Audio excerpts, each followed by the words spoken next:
This video summarizes the results of my research on e-waste on child mortality. It is based on a research paper co-authored with Sam Rawlings, and it's focused on Nigeria and Ghana. E-waste is one of the fastest growing waste streams at the moment, and on average each person produces about 8 kilograms of e-waste, and when we focus on Europe and Northern America only, this amount reaches 20 kilograms per person per year. So estimates indicate that about 5 million tons, so 10% of global e-waste, crosses country borders. Of these 5 millions, 3 millions crossed the borders in a controlled manner, so as reported as hazardous waste, but the other 3 millions is cross borders in an illegal way, so either as second-hand products or inside other second-hand products, for example, cars. West Africa is a major hub in this trade, especially from Europe and Northern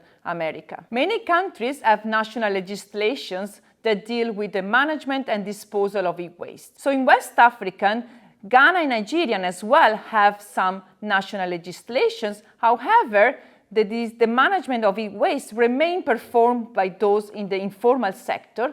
This means that the management is inadequate and leads to the release of contaminants that pose significant health risks. Informal workers strip the content of this equipment manually. They often burn them and then dispose of them in open dump sites. And this means the process releases contaminants, and routes of exposures include ingestion, inhalations, and dermal contact. We focus on Ghana and Nigeria. So in Ghana, we focus on the Abobosie site, which is in Accra. The site was created in 2001. It is very large. It is about 10 hectares, so 14 football pitches. As you can see from the picture, it is located in a very highly densely populated area, and about 2 million people are estimated to live within 10 kilometers from the site. The site originated from a second-hand market in the Old Fadama slum in Accra, and as you can see also from the picture, it is very close to the river Oda. For our analysis, we used 3 waves of the demographic and health surveys, so 2003, 2008, and 2013. The surveys provide GPS location of clusters of households, and you can see in the picture the clusters that we are using, which are located within 10-20 kilometers from the site.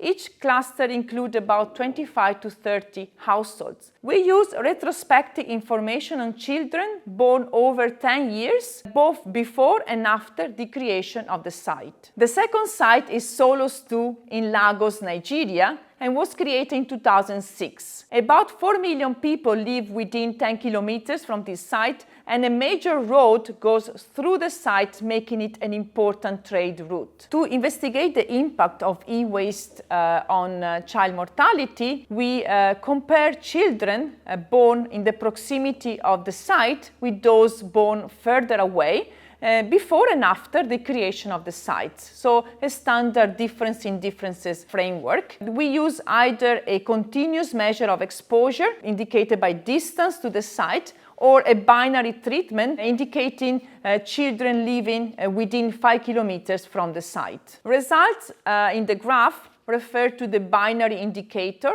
and to neonatal mortality. What you can see is that there were no differences in mortality rates between children near the sites and those further away before the creation of the sites. But after the creation of the site, especially from 3 years after the creation, we see an increase in mortality for children living in the proximity of the site. These effects are large and about an increase of 10 percentage points in mortality rates, and are consistent with the gradual build-up of contaminants over the years after the creation of the site. So we do a set of robustness checks to confirm the size of this effect, but one concern is that the creation of the site could have displaced some households, perhaps because of the potential pollution, but could also have attracted other individuals because of the job opportunities that were created. And this movement of people can also influence mortality. So what we can do is that we can compare siblings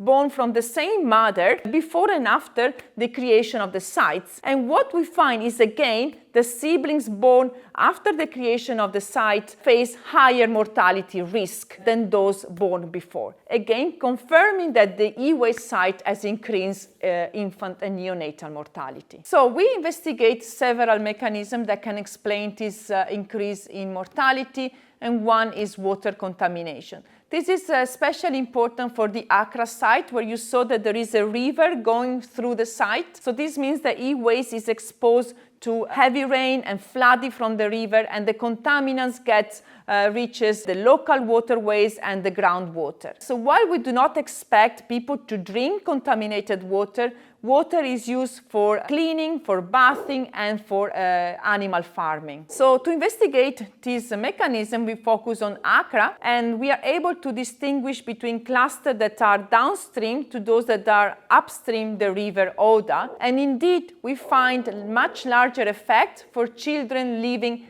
downstream, again confirming water contamination as a possible exposure route. So a second potential mechanism is the contamination of locally produced animal and vegetable products. So studies have shown that eggs and lettuce collected locally are contaminated with heavy metals. There is also evidence of cows and goats raised in the area for meat and milk, and there is also in Accra a slaughterhouse really next to the major two burning sites. So we investigate this possible route of exposure by considering clusters that have a higher or lower prevalence of urban farming. And indeed, we find much higher effects on mortality for clusters that have a higher prevalence of urban farming. And again, this confirms this as a possible route of exposure. So in summary, we find that the creation of these e-waste sites have increased neonatal and infant mortality. The effects are large, and they are consistent with the gradual build-up of contaminants over 2-3 years after the creation of the sites. We show that these effects are consistent with the contamination of water and locally produced animal and vegetable products. Another route of exposure is also air pollution from the burning of equipment, but we cannot provide direct evidence on this. But of course, it is also an important route of exposure. Our results confirm the catastrophic impact that these e-waste sites can have on local communities. And so they call for the improvement of the management and the enforcement of regulation in terms of disposal, transportation, and storage of e-waste.